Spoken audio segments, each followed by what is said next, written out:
Hello and welcome to episode 3 of Match It and the Other Guy, the podcast where Kevin and I just sit outside my home down in Lake Wylie in Charlotte and just have a chat.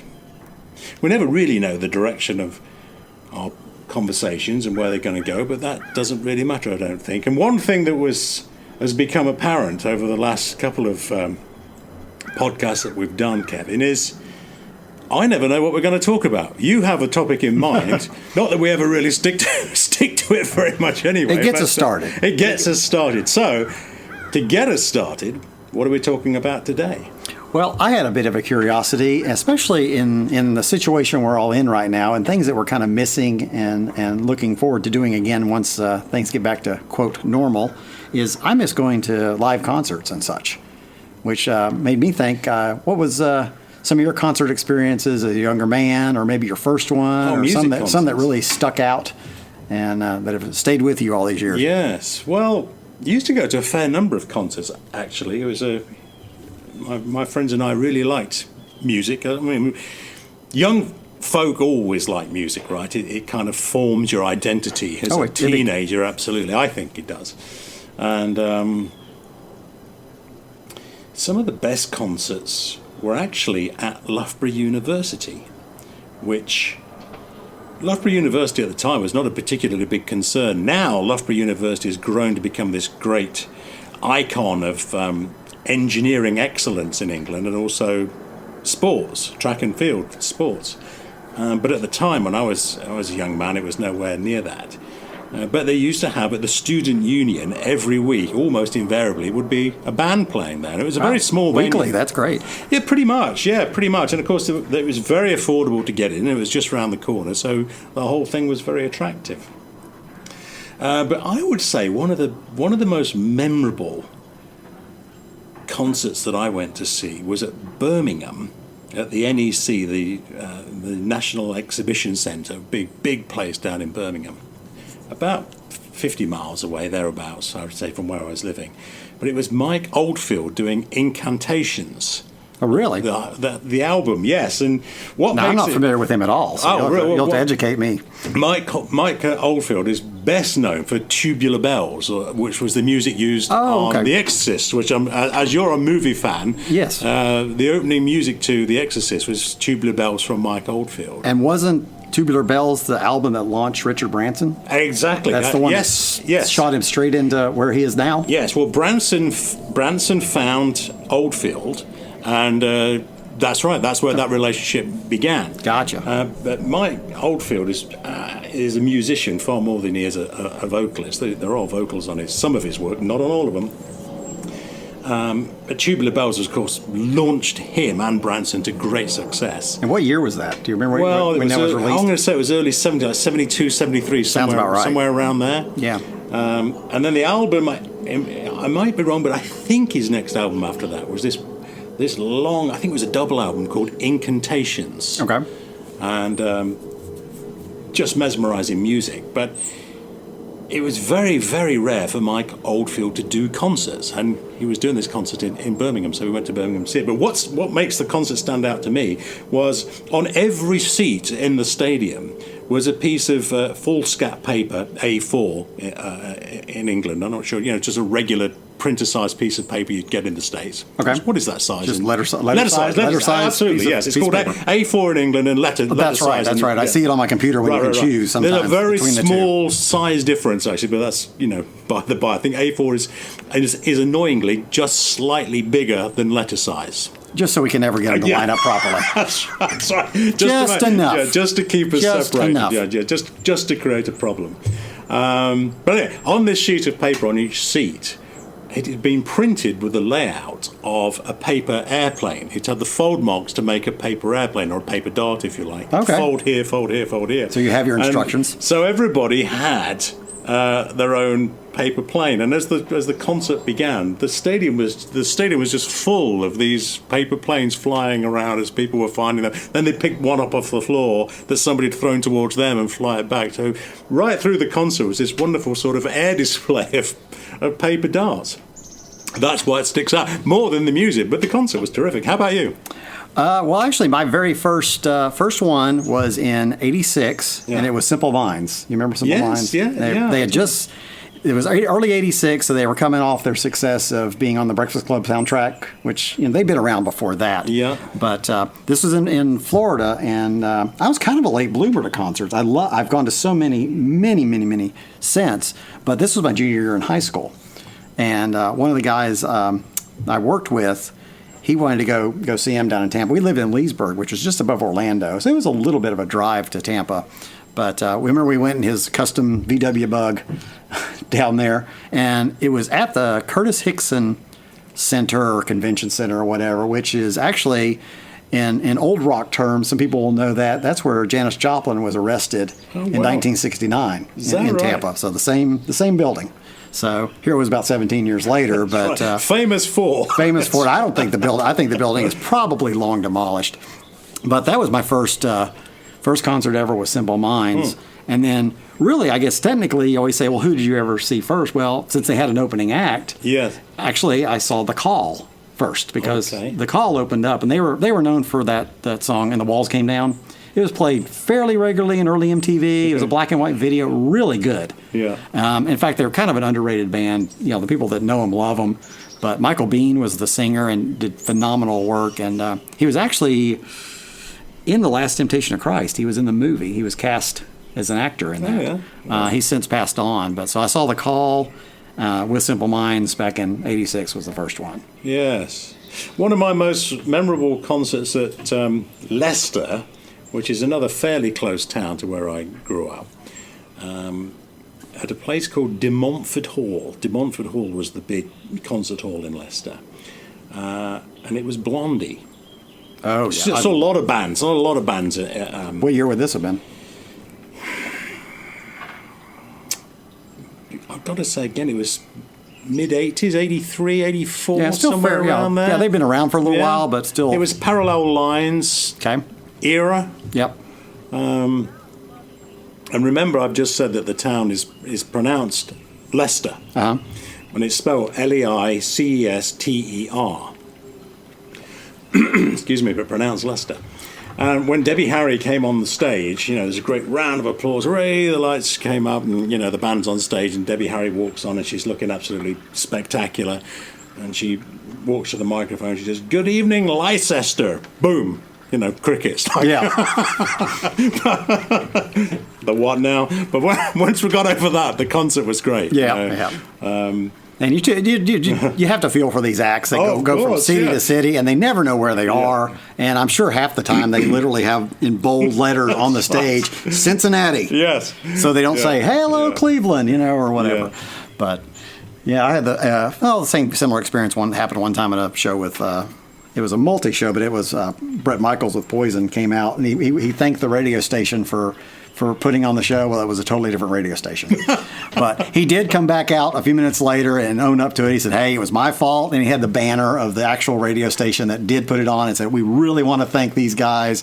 And he handled it so well that it was just kind of funny for everyone. I think that those sort of events that happen like that, the spontaneity of events and the errors that inevitably result of them, it's just real life. Oh, right? yeah. It's just happening. And to me, that sums up what we're trying to achieve here with our podcast and inviting you, the listener, to sit alongside us and have this conversation with us down at the lake is when we I'm going off topic now slightly, but I don't think it matters, is when we dreamt up the idea of having this little podcast, the one thing that we both agreed on instantly was we're not going to overproduce it. We're going to try and do it in one take unless some crazy noise gets in the way. Exactly. And we're bound to make mistakes, and occasionally our facts are going to be wrong and questionable, but that is what Wikipedia and Google's for. But when folks are having a chat round the table, be it here at the lake or in a coffee shop or in the pub or wherever it would be, not everything is correct and we all make mistakes. And so that happens in real life. It happens certainly with us, and it happens in real life. And concerts are one of those things. If folks make mistakes, you just, it's real life. Don't make Well, such a fuss about I think it it. adds to the event rather than seeing it just the production of how they have it planned all. We were, I was up in Baltimore, late 90s, mid to late 90s, and was seeing Cheap Trick in a fairly small venue. Right. And Rick Nielsen forgot the lines to She's Tight. He just kind of stopped midway and went, of course, well, forgot the lines. But, then we went right back into something else. Yeah. But, hey, I still remember that. It was a great show. And on top of that, I always remember that one spot of that. Yeah. But it's funny you mentioned Blondie, too, because that was actually another one of my great moments I remember in attending concerts was this was 97, okay. I believe it was. I was living in the D.C. area. And one of the radio stations put on, I think they were WHFS, and they put on what they called the HF Festival. Okay. And they would do it annually at RFK Stadium where the Redskins played. Yeah, used to play, yeah. And it was an all-day show. I mean, they probably started at 9, 10 in the morning, and there was bands on the main stage in the stadium all day, plus there were side shows. Like you could go out and see a small show on a side stage outside and tons of vendors. I mean, but that was part of it. I mean, they paid for it and all that.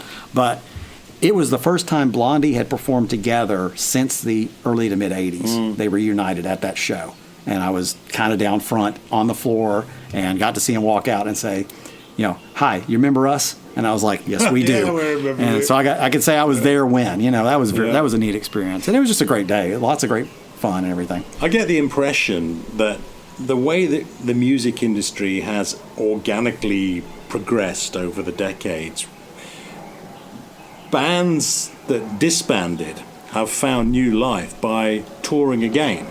Putting out fresh music is difficult because, as we all know, no one seems to want to pay for music any longer. Yeah, it's a whole nother thing. Putting out a quote album or whatever. It's almost a different beast. Again, and it's not my industry, but what I see, it's almost like bands put out an album as promotion for the coming tour. Where when I was growing up as a kid in England, and I'm sure the same for you in the States, the album was the big thing, and the launch of a new album was huge news. Oh yeah, you go to a record store and they release it. You want to own that album, and the touring of the band would come on the tail of that as promotion for the album. But now it's kind of turned 180 degrees round, where the album has become the promotion for the tour. Oh yeah, and I'm sure a lot of those bands that we grew up with, such as Blondie, when they reunited, was, hey, there's fresh life out there. Let's get out and tour. Yeah, and the quality ones, the new generation will discover them. And next thing you see, they're getting into their dad's music or mom's music, or heck, even grandparents. Maybe what their grandparents listened to, and now they're really picking up on it. So the quality remains after all the years, for sure. One of the other bands, great bands that I've seen, and I've seen them a couple of times, is The Who. And I think both of the times that I've seen The Who, once in England and once in the States, I think they were both farewell tours. This is the absolute tour. Yeah. The absolute last tour. Farewell tour number 3 out of 8. Exactly that, yeah. Yeah. But just terrific. Wonderful live act. I think Daltrey's voice is almost shot now. There's not an awful lot left. But Pete Townshend's swinging windmill arms on his guitar, and there's always that icon of rock and roll right there. There's always that potential that Townshend's going to smash the guitar up. I don't think I've ever seen him smash the guitar up, but once I can't remember which track he was playing. Once you could sense in him, there was a great sense of frustration building in him. He couldn't quite get a chord right, or something wasn't working. It was off night, and I was close enough to the stage to kind of see this building. I thought, he's very likely to smash the guitar off in rage, but he didn't. He handed at the last minute, to try and calm himself down. He handed the guitar off to a roadie and got a fresh guitar and tried again, and it calmed him. But yes, music. Music. Yeah, I was wondering, like you mentioned with the gentleman that did Tubular Bells and stuff like that. Being in England, you probably had an opportunity to see different acts, kind of that we got to see here, because some of them, really didn't make their tours cross over, and so you probably had some unique experiences to what we had here. Yes, but I think that was the same in both ways. I suspect there was an awful lot of bands in the States. Again, going back in time now, because the way the world has progressed with social media and the internet, there's such a crossover. All of a sudden, the world is a much smaller place. But in the 60s, 70s, and 80s, I'm sure there were bands that were big names over in the States that we kind of aware of. and vice versa. I remember seeing the Jam a couple of times in England, which were a huge band, and I suspect they weren't. I suspect they weren't. I want to say I may have heard of them, Yeah, but exactly. I can't say for sure. Yeah, they were. The Jam came around. They were. They sort of. They were. I can't say they were at the forefront of the punk revolution, and they weren't particularly a punk band, but there was an awful lot of bands that got launched at that time. I think of which Blondie. Actually, talking about Blondie. Wouldn't really describe Blondie as being a punk band, but they sort of caught that wave of sound. They were very much a crossover punk new wave. Yes, yeah, mix. Anything coming out of CBGB's in New York in like '77 was like the heyday of all that. Them coming up with the Talking Heads, but they also have the Talking Heads, but they have the Ramones, and they'd have Television, and they'd have all these different, Patti Smith, and all this coming out of that just amazing time in New York City. Yeah. But it is funny, what we have over here, or what came over eventually and became the greatest bands of all time were all English. The Beatles, the Stones, the Who, Zeppelin.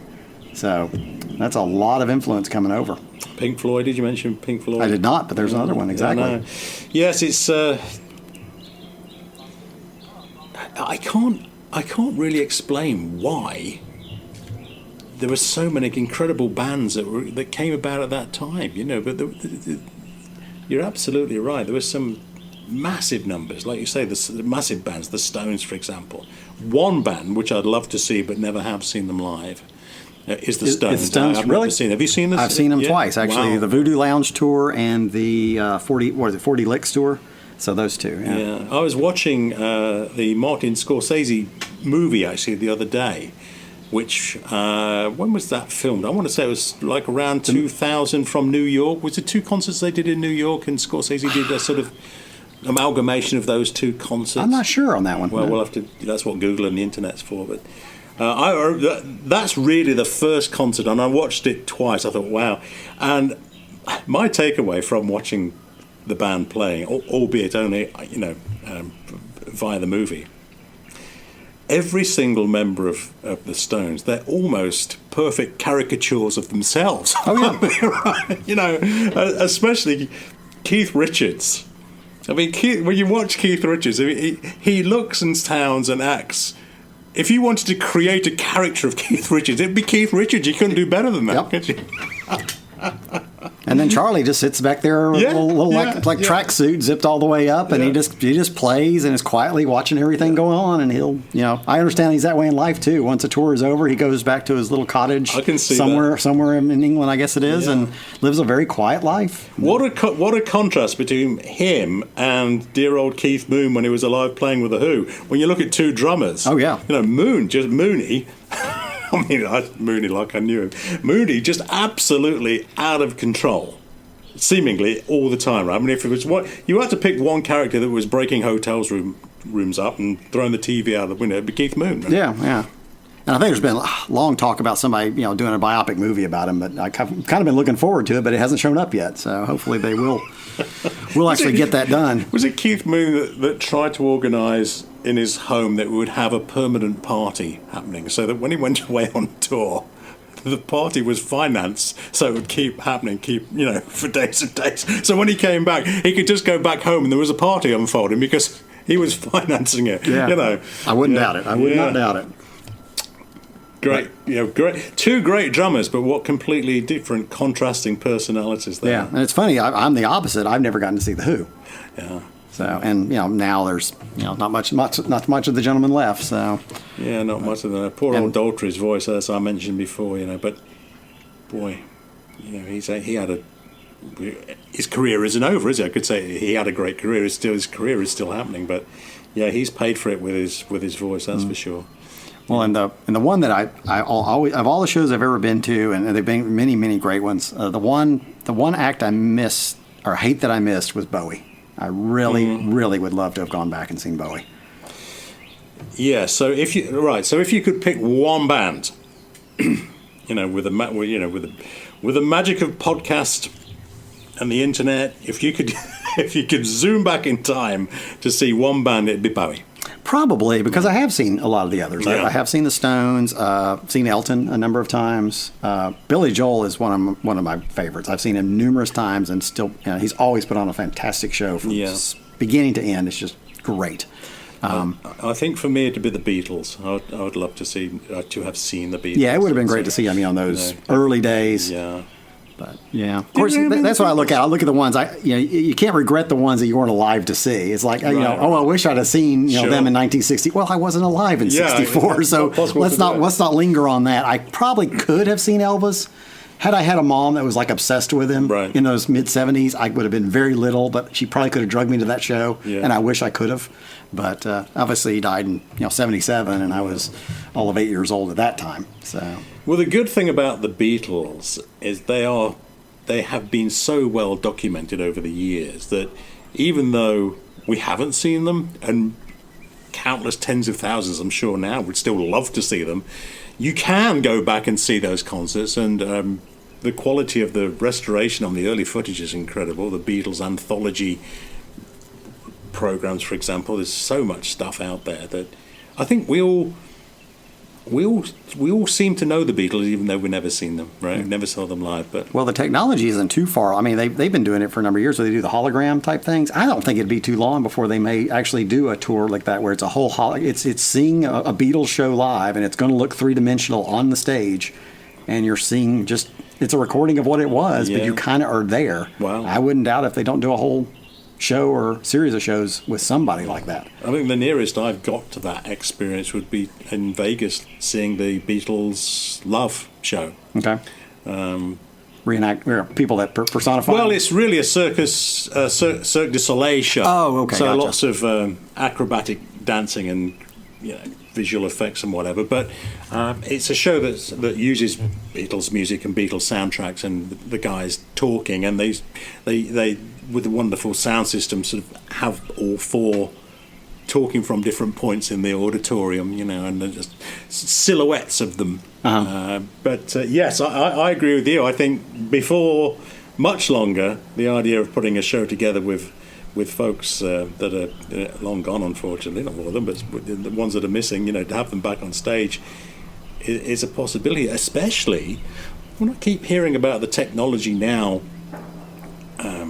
through computer technology, to you can make anybody say anything and give them correct facial expressions and movement of the mouth. You could take anybody and make them say anything and produce a video of it, and it'd look perfect. Yeah. Well, there's all sorts of terrifying possibilities for the truth, but what's going to be real and factual anymore? Seemingly, it's almost impossible to tell the difference. So I'm no expert again on that, but to use that technology in a good way to reproduce what you're describing, would be great. Yeah, boy, I'd be first in line if there was a possibility of that made me think at the very end of when Star Wars, they did Rogue One, and it leads into it's supposed to immediately happen right before A New Hope, and they had the the young Princess Leia come in, and that was obviously digitally done. Yeah, and it's her just before A New Hope would begin, and that was pretty kind of eerie in a way. But they did it well. Yes, they did. I mean, yes. They did the best job possible. I like to believe that. I must say that one particular scene, I know exactly the scene you mean, where right at the end of Rogue One, Leia turns round and faces the camera.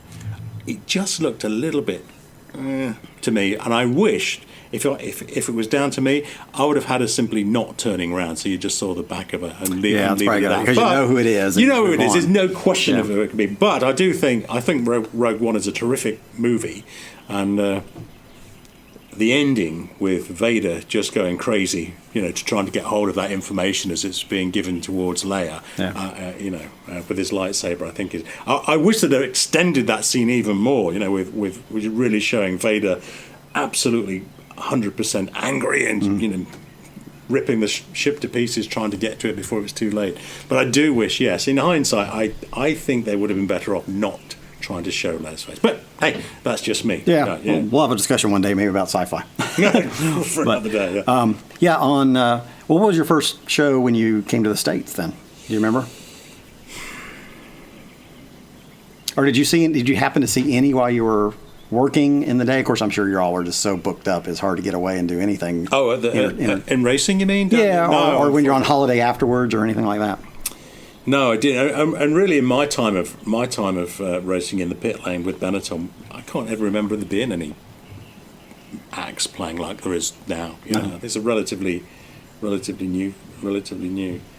Yeah, like I would always, if I was going to be in a town for whatever or something, I'd kind of look around while I'm here. Is there anything I need to go see or something like that? So occasionally it would happen on business. I'd be on a trip somewhere and there'd be a show that night, and I'd slip out and go and stuff like that. We just talked about the Beatles, and I'm going to say the first show, most memorable show probably I've seen in the States is McCartney. Really? Yeah, right here in Charlotte. A few years ago now, but yeah, I've never seen any member, of the Beatles back in the day, Harrison or McCartney's show. Ringo or any of it's them. McCartney. He's never going to. Whatever he does is fine, right? You can't. You're never going to fault him. How can you? I mean, I remember Paul McCartney himself. There was a discussion about the White Album. I think this might be on the anthology show. I'm not really sure. Can't remember quite now. And someone asked him about the White Album, and McCartney's answer is something like, "Hey, it's the White Album. Like, it's perfection. Move on. Just leave it at that. I don't need to justify it. It's the White Album." Mm-hmm. And really, when you see McCartney, it's the same thing. Like, there's nothing to justify. You can't critique it. Really, it's McCartney playing on stage. But what I remember about it, and it is something. Well, I'm going to critique him here, but in a very positive way. He had some of his guitars with him from playing in the Beatles. Really? Yes. And only at the end of selected tracks did he say, well, you might remember this guitar, I used it, blah, blah. And I wish he'd have done more than that and say, hey, this guitar that I'm going to use now was one that I used back in 1964 or 1965, and let's see what it sounds like. So you're sort of keyed up and ready to listen to it. Yeah. But nonetheless, it was still wonderful, but I do wish it expanded on that a little more and told us, the audience, what particular guitar he was going to use on a particular track. True. Yeah. Well, that reminds me is in the late 70s, I was like huge into Kiss. Kiss was just such a larger than life thing. Never mind the music, everything that went along with them. But years later, I found out, and people in the guitar world and musicians will appreciate this, is that Ace Frehley actually played a vintage Les Paul. That was like a 1959 that he was playing, but he got that sound out of it, and I think that a lot of the guitars are crafted and coveted for their unique sounds that you can't get with the modern ones, or even then, being 20 years later, he was still wanting to play one that gave him just the right sound. It was probably a certain time in the way they were made that gave him what he wanted. Yes, I would love to. That's very interesting you should say that, because I've heard exactly the same, and I would love to know. But I'm no electronics expert, but I would love to know what it is about electronics from an era. And you can't say that it's because they were using valve technology, because there was no valves in the guitar, right? So I wonder what it was in particular that made that. Because an audiophile would say, for example, you've got to have a valve amp. There is no alternative. It's like vinyl records. Oh my goodness, you've got to listen to vinyl. There's no substitute for it. Well, maybe my hearing is too damaged through, too much Formula One motor racing, but I can't really hear the difference between a CD and a vinyl record. Can you? Are you a big fan of vinyl? No, I mean, I went with the technology. I left from playing vinyl in the late 70s on my little, flipped up, almost like a suitcase record player, to, cassettes, early 80s. I was probably in junior high. I got my first cassettes, which I think were Asia and the Go-Go's. Yeah, those were my first two cassettes, and then you did those up until I definitely remember buying my first CD. We were in college, and the people lived down in the dorm 2 doors down. And we just kind of hung with them, so we were always in their room. It was just kind of the place. They had a good TV and stereo sound and everything. Well, one of the roommates that lived in that dorm room bought his first CD player, and he was so particular about it, make sure that you touch the buttons this way. He didn't want any fingerprints left on them. Yeah. But so I was like, well, I bought my first CD then, and actually, back to being first, it was Simple Minds Live in the City of Light when they did a double album film or recorded live in Paris. So, and I've still got it. It's still my first CD, but I never went back to vinyl and got the whole retro. I think people are really enjoying that now. I think there's a whole seemingly so. I heard the other day, or read the other day, that this is the first year, 2020, that vinyl is outselling. I did see that statistic. Absolutely. DVDs, CDs. Yeah. But then again, everything's downloaded now. So many are downloaded. To buy anything physical is a rare thing. Yeah, but I must admit, going back to the days of vinyl, and I'm certainly not saying, vinyl, pish, why bother? But I do, I do remember, having gone through the age of vinyl, we were also delighted to get away from it because vinyl was so fragile. Yeah, fragile and cumbersome. Yeah, all of that. Yeah. My first DVD was Sgt. Pepper, and like you, I still have it. It's upstairs now. It's upstairs. Very good. And I just remember buying that CD when it first came out, and I had the CD before I had a CD player. I had to get Sgt. Pepper when it was released. I got that. And then I went out and bought a CD player, which I only finally got rid of when I sold up my property in France to move over here, because that was a time when everything had to go. Got to get rid of this stuff. I can't keep it. Not going to take it with me. Yeah. But well, one of the biggest drawbacks too was you can't play a vinyl album in your car. So there was the 8-tracks. I kind of skipped over those because I literally did. I never owned an 8-track. I think it was the technology. I didn't have anything to play it on, so I just went straight from albums to cassettes. But with 8-tracks was the first time you could play something in the car other than the radio. And then the cassettes came along, and obviously CDs, and now everything's downloaded, and you can use satellite and all that type of thing. Yeah. But that's another drawback. But part of it too was. Please, let's not go back to 8-tracks. Let's not do that. Well, that little cheap record player I had was like almost a toy, and I'm thinking that thing was probably doing more damage to good albums than it was the reverse, playing albums on a good system. So that's another thing. I never had a good system to play them on when I did have them. Well, we were constantly changing the stylus. I do remember that. It was a Shure cartridge and a Shure stylus were the things to use in England, and my friends and I, we were replacing the styluses or styli on our cartridges once every couple of weeks, thinking that we were making a difference to the sound. I'm not ever sure we were. But again, now, I know that folks say vinyl, there's nothing quite like vinyl, but again, I think my hearing is just so damaged that I can't hear the difference, because when I put a CD on or an MP3 file, it sounds perfectly fine to me. I'm fine with it. Well, and I'd probably enjoy it on a great system. If somebody had a great turntable and a great setup and everything, it's probably amazing. It's just I'm not in that. That's not my thing. So I'm not going to go out and spend thousands upon thousands on getting a great system. But it would be neat to experience at someone's house who really has a good setup. The rich kids. I'll bring the albums I still have, and we'll go from there. The posh kids in our group, they would have direct drive turntables. They were the thing to have. Was it Garrard? I think Garrard was. I think it was Gerard. My dad had one. Garrard, I've still got it. Yeah. Yeah. So direct drive, and if you remember, the ones I'm thinking of, they used to have a little stroboscope built onto the turntable, and there was a rheostat built into the turntable as well, where you could synchronize. This is how crazy it was getting even then. You could synchronize the precise revolutions, the revs of the turntable, to put the stroboscope to make it appear static. And when you did that, it was precisely 33 1/3 revs per minute. Okay. So you could vary the speed, but again, seriously, really, I don't know. Well, I think everybody needs a hobby, and there's those guys that know that stuff and know that stuff. Yeah, and they probably are amazing at what they do, and and they get a lot of enjoyment out of it. I don't fault them. I don't fault them at all. enjoyment. I mean, don't fault them at all. We all like different things. There are folks that buy classic cars, and there are folks that buy Italian sports cars, and they all do it for their own reasons. We like it because it's a hobby, and I get it. I'm not being critical of the passion. Again, I'm just thinking I can never tell the difference. I just want to put my hands up and say it's like the emperor's clothes. Like, to me, the emperor looks like he isn't wearing any clothes. That's all I'm saying. But it is funny to look back. I've still got a few of my albums. I actually sold some of them. But you'll see what the uniqueness was of what they were back then. I had a couple of Kiss and soundtrack to The Spy Who Loved Me. I had that. Yeah. Soundtrack to Smokey and the Bandit, of all things. Nothing wrong with that. Bob and Doug McKenzie, the Great White North from SCTV. I had their comedy album.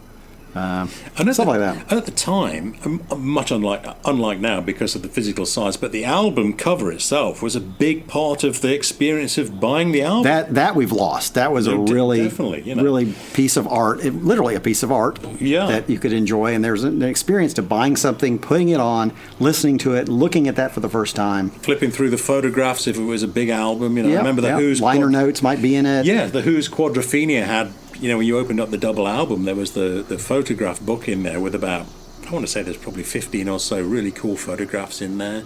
I remember Led Zeppelin's In Through the Outdoor, the inner sleeve had that wonderful technology where if you had a wet paintbrush, you just put a wet paintbrush over the album sleeve and different colours would come out. Really? Do you remember that technology? No. It's like kids painting books were like that. The colour pigment was almost impregnated into the paper. So you'd see the sort of a silhouette drawing or a silhouette of whatever design it was. But if you're a child and you had a paintbrush, you just dipped it in water and just gently rubbed it with water, the colours would come out of the paper. Wow, okay. And In Through the Outdoor had, I don't know if it was all of them or the first edition, but I remember having that one, and I wanted to protect it. We're all crazy about protecting things, like only playing the album once and recording it to cassette so it never gets played again. Exactly. But I remember having that album cover and just dipping my finger in water and just rubbing one little corner. I thought, wow, good gracious, it really will change colour if you painted it. Yeah. That's definitely what was lost when you went to.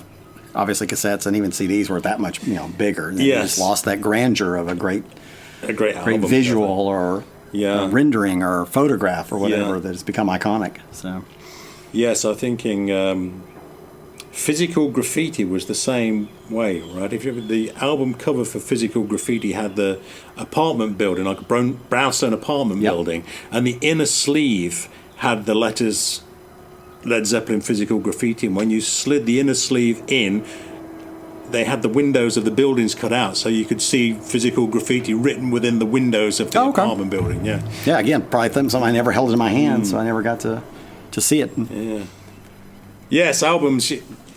You're absolutely right. Though the biggest problem with albums, it's a little bit like books. It's just the physical weight of them. If you ever needed to move apartment or move home or whatever, the weight of books and the weight of music is the biggest thing to transport around. Yeah. And now the whole idea is I don't have anything. Everything's in the cloud. I just pull it down when I want to listen to it. I know, and I'm fine with that. Like we lived through that time. We enjoyed that time. But I'm quite happy not to revert to the days of vinyl. Congratulations to I think great that the music industry is allowing it to happen and putting it out there as a potential if you want it. But I'm more than happy to, have 1,000 songs stored on my laptop as an MP3 file. Yeah. So that's some we've lost, but I think we've seen a big retro revival of it. And those that enjoy it, like I say, it's a great hobby for them, I think. Yeah. Well, Kevin, I think we should just about wrap up this conversation because we must be getting towards. What do we say our time limit is? Something like we wanted to keep these to around 45 minutes, didn't we? Oh, we're somewhat flexible, but we want to keep it going. We're very flexible on everything. Hey, so thank you very much for joining us again for episode 3 of Matchett and the Other Guy. Once again, where did we start off with this? What were we talking about? Oh, bands and bands. Live music. Live music, yeah. We went back to music by the end. We kind of stayed on target for much of it, didn't we? Yeah, I think we went down a Star Wars path for a short while, but got back. Yeah. Well, it's much warmer today down by the lake. When we're recording episode 2, and it was fairly late at night when we're recording that one. It was freezing cold by the end of that recording. I'd say we're going to have very different ups and downs what we're having to wear here on the porch. So. It's a beautiful day out here on the lake. It is gorgeous. Hey, we're going to sign off. Thanks very much for joining us, and join us again for episode 4. Kevin? See you next time. Bye-bye.